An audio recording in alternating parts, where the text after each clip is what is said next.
नमस्कार मित्रों, मैं फूलचंद झजड़िया अपने रेकी चैनल पर आपका हार्दिक स्वागत करता हूं। आज हम आभा मंडल ओरा इस पर चर्चा करेंगे। तो आभा मंडल, आभा और मंडल दो शब्दों से मिलकर ये शब्द बना है। आभा का मतलब है प्रकाश, ओज, तेज, और मंडल का मतलब है घेरा। तो मनुष्य के शरीर के चारों ओर एक अदृश्य ऊर्जा का घेरा बना हुआ होता है। सभी के होता है, किसी के कम, किसी के ज़्यादा, कि अलग अलग रंग का होता है। किसी के कोई सा रंग ज़्यादा प्रभावी है, किसी के कोई सा अलग रंग डोमिनेट कर रहा है। तो ये जो ऊर्जा का एक घेरा होता है, अदृश्य ऊर्जा का, इस ऊर्जा के घेरे को, इस प्रकाश के मंडल को ही आभा मंडल या ओरा कहा जाता है। यह शरीर के सुरक्षा कवच की तरह काम करता है।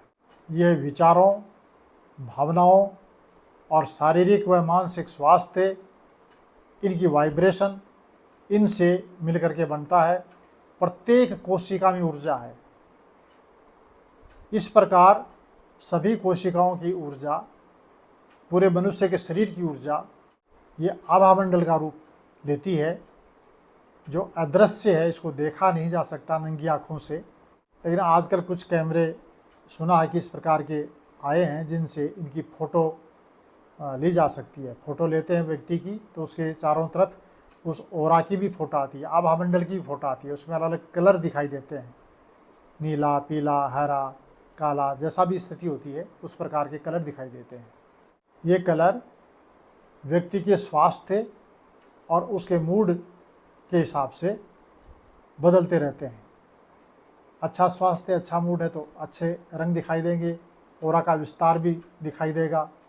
ओरा 1-2 फुट का भी हो सकता है, 8-10 फुट का भी हो सकता है, 15-20 फुट का भी हो सकता है। ये इस पे डिपेंड करता है कि व्यक्ति का स्वास्थ्य और उसका मूड, उसकी विचारधारा कितनी सात्विक है, कितनी संतुलित है।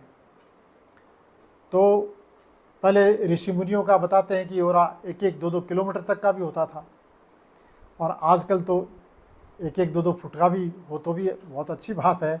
लेकिन सामान्यतः ये माना जाता है कि महिलाओं का 8 फुट और पुरुषों का 10 फुट का ओरा होना चाहिए। ये एक सामान्य स्टैंडर्ड दूरी इस ओरा की मानी गई है। तो आभामंडल की अलग अलग प्रकाश की लेयर होती हैं, और लेयर के हिसाब से ही उसका स्वास्थ्य का भी एक अनुमान रेकी हीलर लगाता है। रेकी हीलर किसी व्यक्ति के स्वास्थ्य की जांच करनी हो तो उसे लिटाकर शरीर से करीब 2-3 इंच ऊपर से अपने हाथ से स्कैनिंग करता है, और उसको पता चलता है कि कौन सा चक्कर असंतुलित है, कहाँ कहाँ ऊर्जा के ब्लॉकेज हैं, और उनको वो ओरा की सफाई करके और उसको एनर्जाइज करता है, पॉजिटिव एनर्जी उसमें प्रवाहित करता है और उसे संतुलित करता है। ये रेकी हीलर का काम है, रेकी हीलर करता है। व्यक्ति स्वयं भी अपने ओरा की सफाई कर सकता है, उसकी हम आगे चर्चा करेंगे। तो पहले हम बात कर रहे थे रंगों की। तो अलग अलग रंग होते हैं आभामंडल में, लेकिन डोमिनेंट कौन सा रंग है ये देखना होता है। यदि लाल रंग डोमिनेंट है तो लाल रंग डोमिनेंट होने का मतलब है व्यक्ति में शारीरिक शक्ति काफ़ी अच्छी है, जोश बहुत ज़्यादा है, और अति सक्रिय होने पर, ज़्यादा इसकी अधिकता होने पर गुस्सा करने की प्रवृत्ति इसमें बढ़ती है। यदि नीला रंग डोमिनेट करता है तो शांति,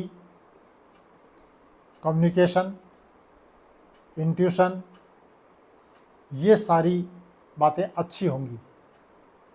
शांत रहेगा व्यक्ति, बातचीत करने में, संवाद करने में विचारों की अभिव्यक्ति बहुत अच्छी होगी, और इंट्यूशन पावर, पहले से आभास हो जाना, ये प्रवृत्ति बहुत अच्छी देखी जाती है, जिसका नीला रंग आभामंडल में डोमिनेंट होता है उसके लिए। यदि पीला रंग हो तो बौद्धिक क्षमता बहुत अच्छी है, खुशी रहती है, आत्मविश्वास बहुत ज़्यादा है, तो खुशी, आत्मविश्वास, बौद्धिक क्षमता ये अच्छी हैं यदि आभा मंडल में पीला रंग डोमिनेंट है। पीला रंग बिना किसी टूट फूट के साफ सुथरा दिखाई दे रहा है तो ये लक्षण प्रकट होते हैं। और यदि आभा मंडल में हरा रंग हो तो हरा रंग अधिक हो तो उसका मतलब है कि उस व्यक्ति में प्रेम, करुणा, दया आदि भावनाएं बहुत अच्छी हैं। ये हीलिंग का प्रतीक है, नए परिवर्तन का प्रतीक है। हरे रंग के इस प्रकार लक्षण पाए जाते हैं।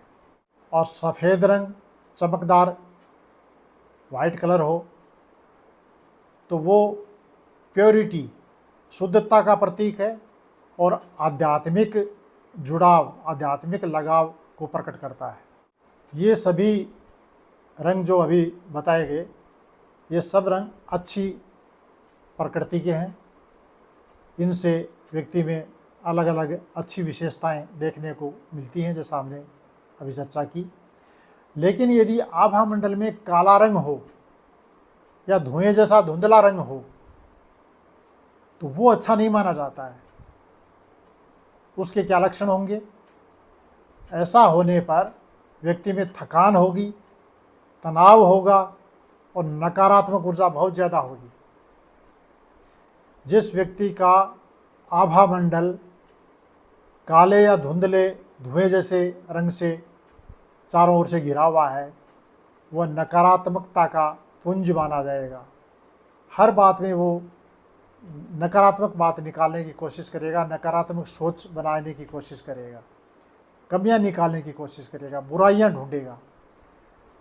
तो तनाव होगा, उससे थका हुआ रहेगा, बिना काम के थकान रहेगी। ये इस काले और धुएं जैसे, धुंधले जैसे रंग की आभा मंडल यदि होगा तो उसकी पहचान है। ओरा फैलता भी है, सिकुड़ता भी है। यदि कोई नकारात्मक व्यक्ति अपने संपर्क में आता है तो हमारा ओरा सिकुड़ जाता है। कई बार हम बहुत ज़्यादा भावना में होते हैं, बेहद खुशी होती है या बेहद दुख होता है।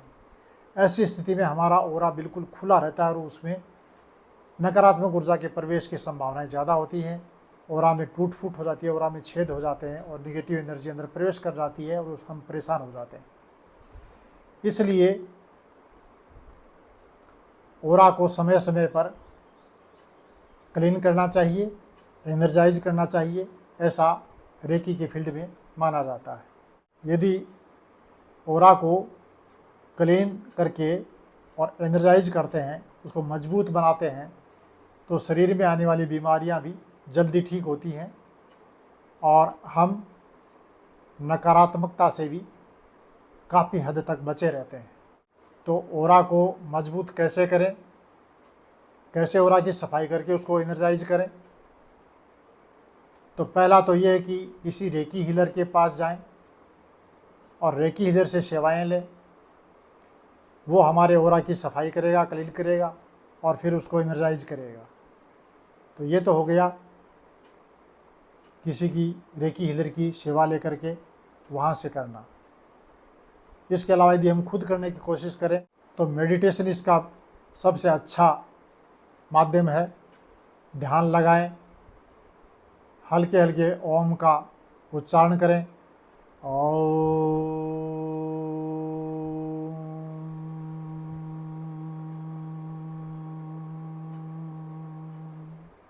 ऐसे ओम का उच्चारण करते रहें और ध्यान में बैठे रहें 10 मिनट 15 मिनट, दोनों टाइम, सुबह शाम।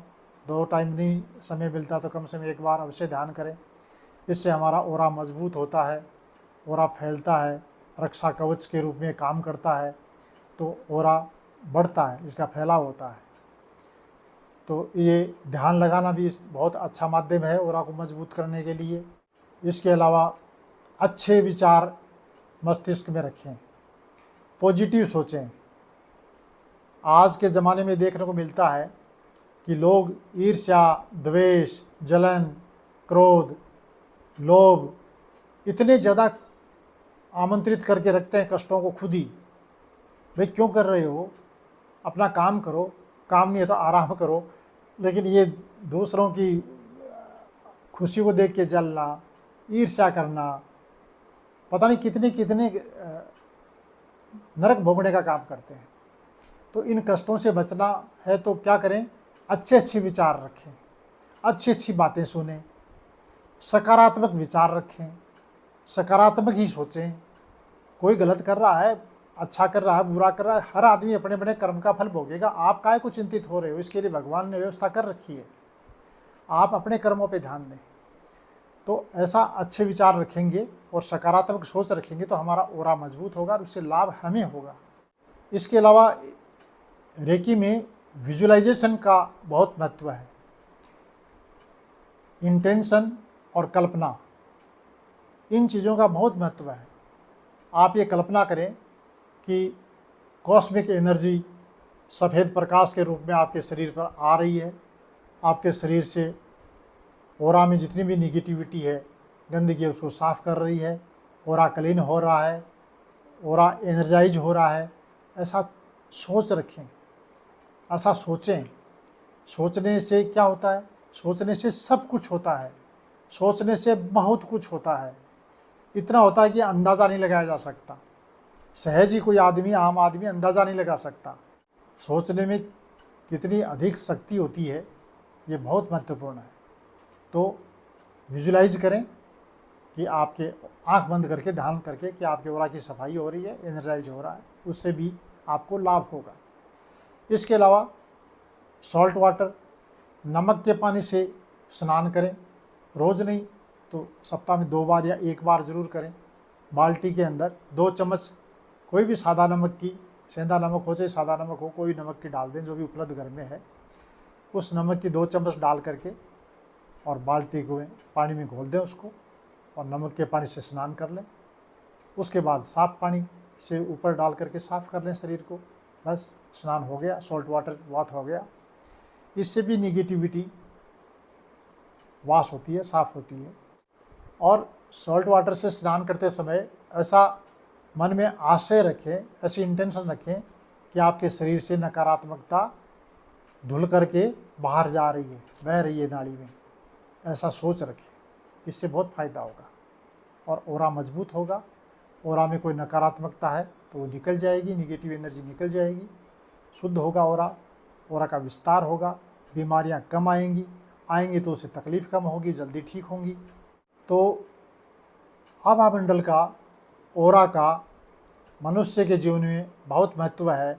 यदि हमारे संपर्क में कोई व्यक्ति आता है तो हम दोनों आपस में बात करें, उससे पहले हमारे ऑरा की एनर्जी आपस में बात कर लेती है और उस व्यक्ति के बैठते ही हमें हमारी एनर्जी सूचना कर देती है कि व्यक्ति अच्छा है कि नहीं है, इससे बात करनी है कि नहीं करनी है। उसी से हमारा मूड तय होता है। चाहे कोई अनजान व्यक्ति हो, क्यों अनजान व्यक्ति एक व्यक्ति अच्छा लगता है, क्यों अनजान एक व्यक्ति हमें बुरा लगता है, क्यों एक अनजान व्यक्ति के पास हमें बैठ करके बात करते रहने का मन करता है, क्यों एक अनजान व्यक्ति जब बात करने लगता है तो हम ये ऐसा सोचते हैं कि ये जल्दी से यहाँ से उठ के चला जाए। ये दोनों व्यक्तियों के ऑरा, आभामंडल की एनर्जी बात करती है। उनके आपस में फ्रिक्वेंसी मिलती है, उनके कलर मैच होते हैं, उनकी फ्रिक्वेंसी मैच होती है, तो वो दोनों एक दूसरे को अच्छा लगेंगे और उनकी विचारधारा भी मिलेगी। यदि उनका ऑरा, आभामंडल की फ्रिक्वेंसी अलग अलग है, कलर अलग है, एक का नीला है, सुनहरा है, सफ़ेद है और दूसरे का धुंधला है, काला है, तो वो व्यक्ति बिल्कुल एक दूसरे को पसंद नहीं करेंगे। तो ऑरा का बहुत महत्व है। अपने ऑरा को क्लीन रखें, ऑरा को विस्तार करें, मजबूत रखें और प्रोटेक्ट रखें। इसमें नेगेटिव एनर्जी ना आने पाए, ऐसी कोशिश करें। मैं समझता हूँ आभामंडल के बारे में आपको ये वीडियो अच्छा लगा होगा। यदि अच्छा लगा हो तो आप इसे लाइक कीजिए, सब्सक्राइब कीजिए और शेयर कीजिए। आपका बहुत बहुत धन्यवाद। नमस्कार।